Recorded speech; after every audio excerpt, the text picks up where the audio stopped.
Olá, que bom estarmos juntos mais uma vez. Espero que esteja tudo bem com você. Há séculos, vêm surgindo certos personagens na história da humanidade que, dotados com o dom da premonição, conseguiram prever muitas coisas que aconteceram tempos depois. Hoje, eu quero falar sobre dois dos mais famosos: Nostradamus, que viveu no século XVI, e Baba Vanga, que fez suas previsões mais recentemente durante o século XX. O que será que eles previram para 2025? Quer saber? Vamos nisso. Cada um deles tinha o seu modo de registrar o que previa. Nostradamus, por exemplo, escreveu um livro contendo suas previsões, que foram divididas em capítulos e quadras, contendo versos que descrevem de uma maneira quase indecifrável o acontecimento previsto. Já Baba Vanga, por ser cega, não usava caneta ou papel. Tudo era vocalizado por ela. E quem estivesse perto, geralmente, registrava suas palavras, quando havia jeito para isso. Michel de Nostradam, que ficou mundialmente conhecido pelo nome latinizado Nostradamus, nasceu em Saint-Rémy de Provence em 14 ou 21 de dezembro de 1503. Não se sabe o dia correto, pois não houve um registro oficial. Ele se tornou astrólogo, médico e vidente francês de renome, e o que o tornou mais conhecido foi o seu livro Les Prophéties, uma coleção de 942 quadras poéticas, supostamente prevendo eventos futuros. O livro foi publicado pela primeira vez em 1555 e raramente deixou de ser publicado desde a sua morte. Já Baba Vanga é de uma época mais recente. Nascida em Rupit, na Bulgária, em 3 de outubro de 1911, Vangelia Pandeva Gusterova, comumente conhecida como Baba Vanga, foi uma mística e curandeira búlgara a quem foram atribuídas habilidades de prever o futuro. Cega desde a infância, ela passou a maior parte de sua vida na área de Rupit, nas montanhas Belásica. No final dos anos 70 e 80, tornou-se amplamente conhecida no leste europeu por suas supostas habilidades de clarividência e premonição.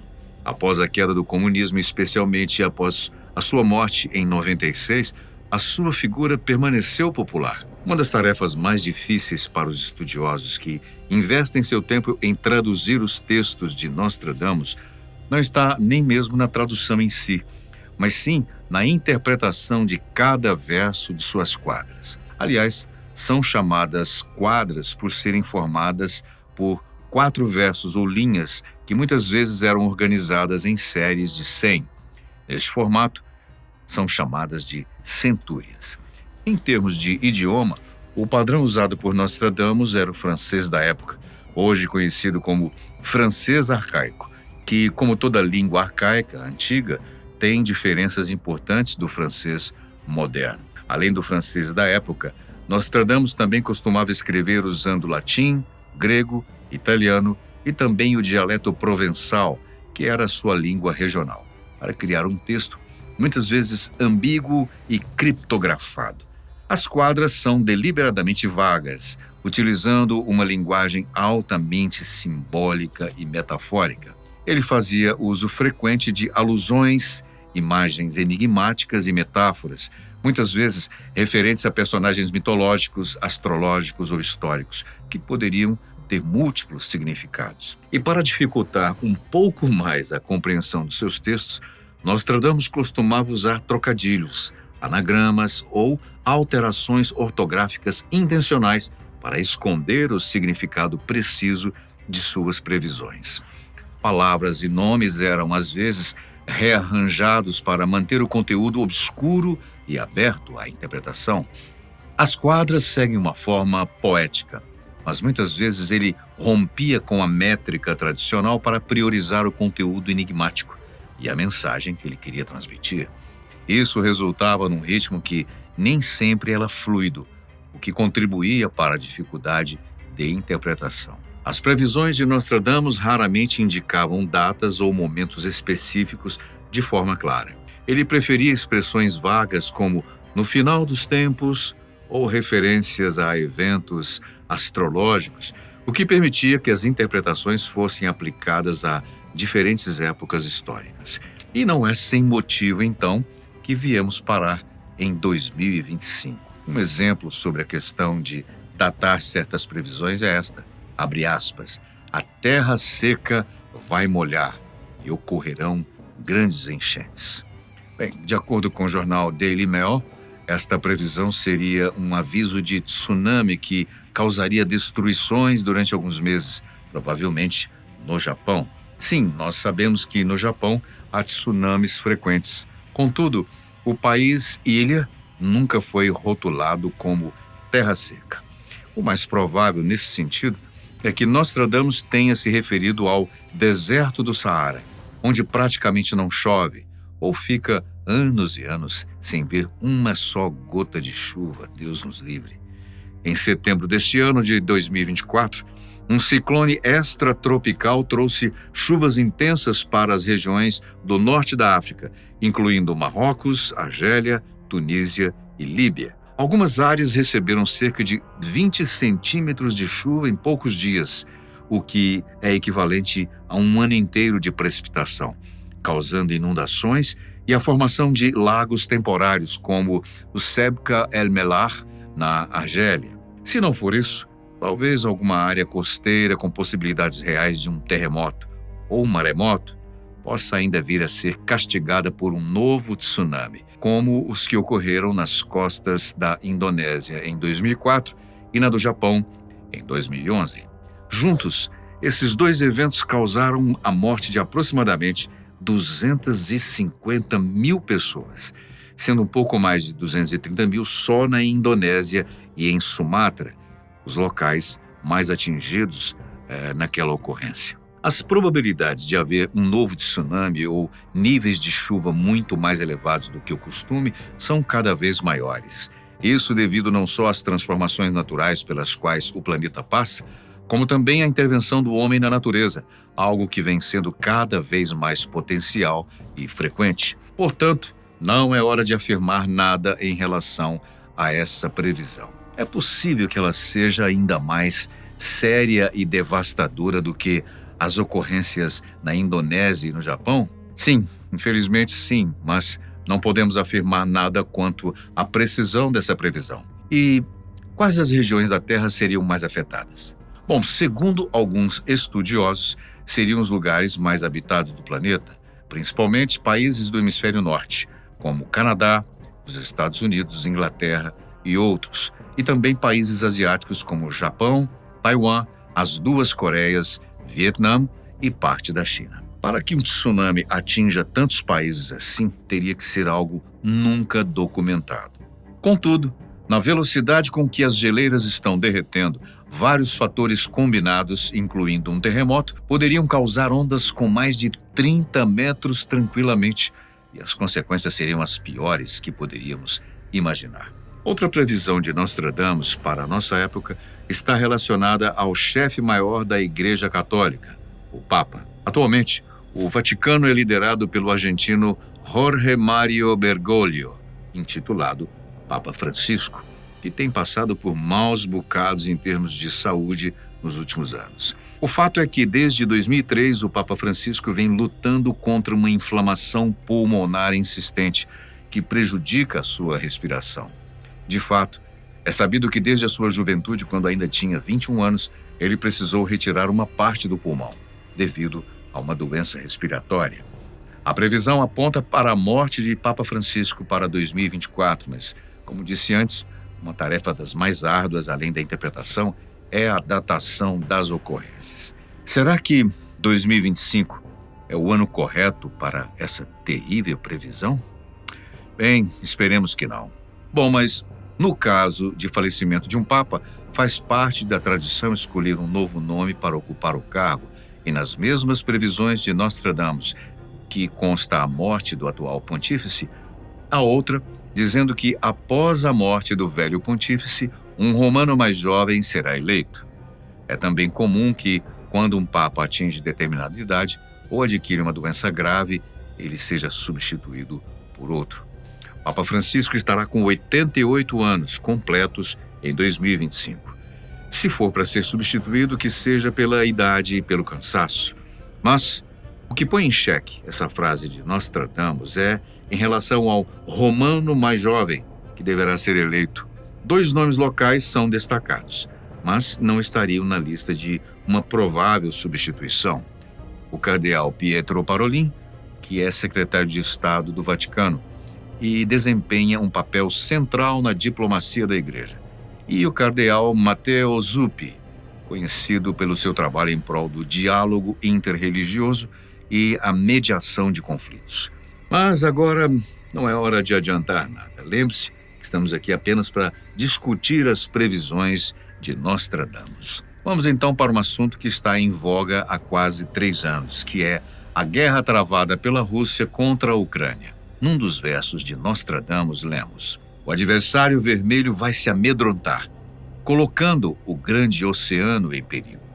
Historicamente, o termo vermelho está associado à Rússia devido à cor vermelha ser um símbolo central do comunismo.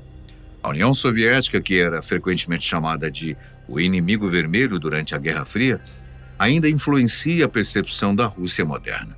Portanto, muitos analistas das profecias de Nostradamus interpretam o adversário vermelho como uma referência à Rússia. Outro país que está fortemente associado à cor vermelha é a China, cujo regime comunista utiliza o vermelho como cor nacional e símbolo de revolução e poder. A influência crescente da China nas relações internacionais e no domínio marítimo pode sugerir que Nostradamus poderia estar se referindo a esse país. Quando Nostradamus disse grande oceano em perigo, provavelmente estaria se referindo ao Pacífico, que carrega a alcunha de grande oceano, devido, obviamente, ao seu tamanho, como também ao Atlântico, que é quase tão vasto quanto o primeiro. Se formos levar em consideração o quadro atual das guerras, poderíamos apostar na Rússia como sendo este inimigo vermelho. O que este país tem feito para sair consagrado dos seus conflitos, inclusive fazendo ameaças ao resto do mundo e principalmente aos Estados Unidos, tem feito essa guerra se alastrar por terra e por mar. Se as previsões estiverem corretas, é bem provável que, em 2025, este conflito atinja o seu auge. As consequências serão absurdas, sem sombra de dúvida, se isso se alastrar ainda mais. Em relação ao inimigo vermelho ser a China, devemos nos lembrar que ela vive numa forte tensão, ameaçando tomar Taiwan de volta para si. Taiwan foi formalmente incorporada ao Império Chinês durante a dinastia Qing, em 1683. No entanto, a ilha foi cedida ao Japão em 1895 com a derrota da China na Primeira Guerra Sino-Japonesa, permanecendo sob domínio japonês até o final da Segunda Guerra Mundial, em 1945. Após a Guerra do Japão, Taiwan foi devolvida à China, então sob o controle da República da China, que governava o continente e a ilha. Após a Segunda Guerra Mundial, houve uma guerra civil entre o Partido Nacionalista Chinês, KMT, e o Partido Comunista Chinês, PCC. Por favor, não confundir, tudo bem? Isso é uma coisa chinesa. Em 1949, o PCC, liderado por Mao Tse-tung, venceu a Guerra Civil e fundou a República Popular da China, na parte continental. O governo nacionalista da ROC, liderado pela Chiang Kai-shek, recuou para Taiwan e se estabeleceu com seu governo ali na ilha, mantendo o nome de República da China. Desde então, Taiwan se considera um estado soberano, mas a China continental a vê como uma província rebelde. Então, sim, pode ser que aquele verso de Nostradamus tenha algo a ver com a China e não com a Rússia. Qual a sua opinião sobre isso? Vamos falar agora sobre Baba Vanga. Assim como as previsões de Nostradamus e qualquer outra pessoa com esse tipo de dom, são amplamente debatidas e muitas vezes dependem de interpretações subjetivas. Suas previsões eram expressas de maneira enigmática e simbólica, o que permite diferentes leituras e associações a eventos históricos. Segundo os estudiosos e seguidores de Baba Vanga, as suas previsões foram acertadas em diversos acontecimentos históricos recentes, embora não os tenha deixado formalmente escritos, uma vez que as suas palavras foram transmitidas oralmente. Hoje lhe são atribuídas diversas previsões sobre 2025 que apontam para mudanças profundas no mundo. E um deles é o início de um conflito devastador. Para 2025, supostamente, Baba Vanga previu a eclosão de um conflito que afetará grande parte da Europa. Tal como Nostradamus, as suas visões parecem apontar para uma guerra que poderá escalar e envolver potências globais. Disse que Baba Vanga alertou sobre a destruição do mundo como o conhecemos. Uma frase que alguns interpretam como o impacto de um conflito que mudará o equilíbrio de poder e causará grandes perdas. De acordo com essa interpretação, o conflito poderia reduzir drasticamente a população na Europa e criar uma crise humanitária global. As guerras que atualmente ocorrem na Europa e Ásia fizeram com que muitos encarassem essa previsão de Baba Vanga como um aviso sério, embora o verdadeiro significado das suas palavras continue a ser uma questão de debate. Eu só me pergunto o que mais há de se debater em relação a essa previsão. O que temos presenciado é que esses conflitos atuais envolvendo Rússia, Ucrânia, Israel e Irã e também os Estados Unidos de carona demonstram altíssima chance de ficarem vitaminados e, se isso acontecer, é inevitável voltarmos aqui para falarmos não das previsões, mas da Terceira Guerra Mundial. Baba Vanga também ficou conhecida por suas visões de desastres naturais que afetariam o clima e as condições de vida do planeta. Disse que ela previu um 2025 marcado por eventos climáticos extremos, incluindo intensas ondas de calor na Europa e desertificação de áreas na América do Sul e na Ásia. Essas interpretações coincidem com as preocupações modernas sobre as alterações climáticas, que antecipam condições de seca e calor extremo em certas regiões. Nesse ano de 2024, já presenciamos muitas ocorrências extremas, como a água que tomou conta do deserto do Saara e a água que foi praticamente minada do seu curso dos rios Solimões e Madeira, no Amazonas, que praticamente secaram. Em particular, foi mencionado que Baba Vanga previu uma onda de água que cobriria vastas áreas na Ásia, o que poderia ser interpretado como um tsunami ou uma grande inundação.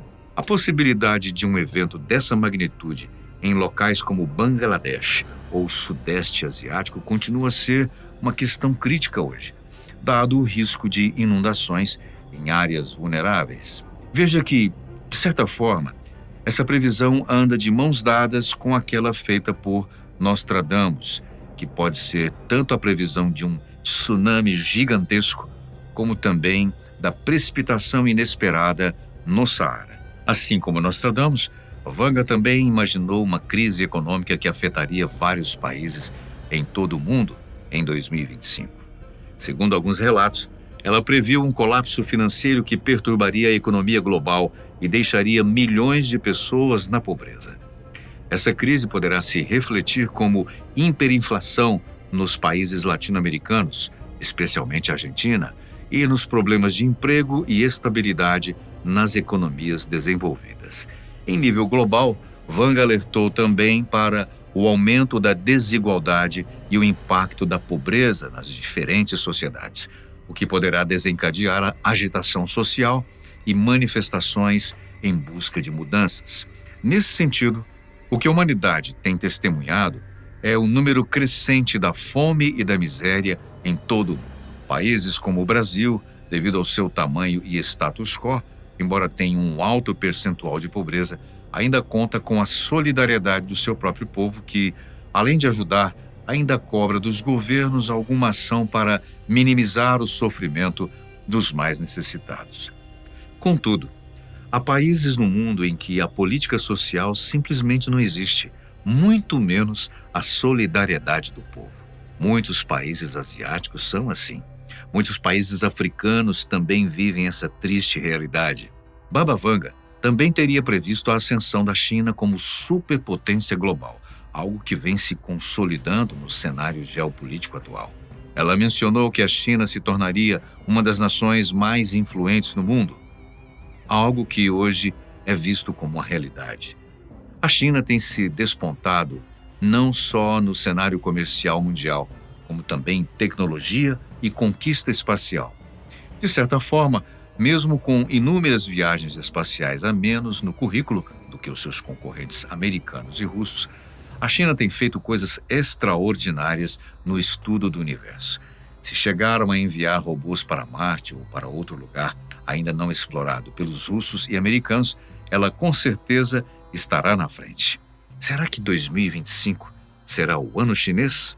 Bem, mas uma das mais intrigantes previsões de Wang para 2025 é o nascimento de uma criança que desempenharia um papel crucial na paz mundial. Segundo as suas palavras, essa criança trará uma nova ordem e será um líder espiritual que unirá a humanidade. Disse que nascerá em 5 de janeiro de 2025 e crescerá com habilidades excepcionais que lhe permitirão guiar o mundo em tempos de crise. Essa criança, vista como uma figura de esperança em meio às profecias mais sombrias, é considerada por alguns seguidores de Baba Vanga como um símbolo de renovação e unidade. Bom, se você é leitor ou conhecedor da Bíblia, principalmente na parte do livro das Revelações, o Apocalipse, que fala sobre o Anticristo, provavelmente está pensando sobre ele nesse momento, né? Afinal, ele será o responsável por unir todas as nações e trazer uma nova ordem ao mundo. Agora, quantas crianças nascerão em janeiro de 2025? Tem ideia? Segundo estimativas, em janeiro de 2023, por exemplo, nasceram algo entre 11 a 12 milhões de crianças no mundo todo. Imagine que em janeiro de 2025, esse número não altere muita coisa. Agora, saber quem será o escolhido já é outra história. E é uma história que precisamos deixar acontecer para só então termos certeza se a profeta acertou. Deixe os seus comentários sobre o que você acha sobre todas essas previsões, sobre esse assunto. Nós agradecemos muitíssimo a sua companhia, sempre especial. A gente se fala, a gente se vê no próximo vídeo.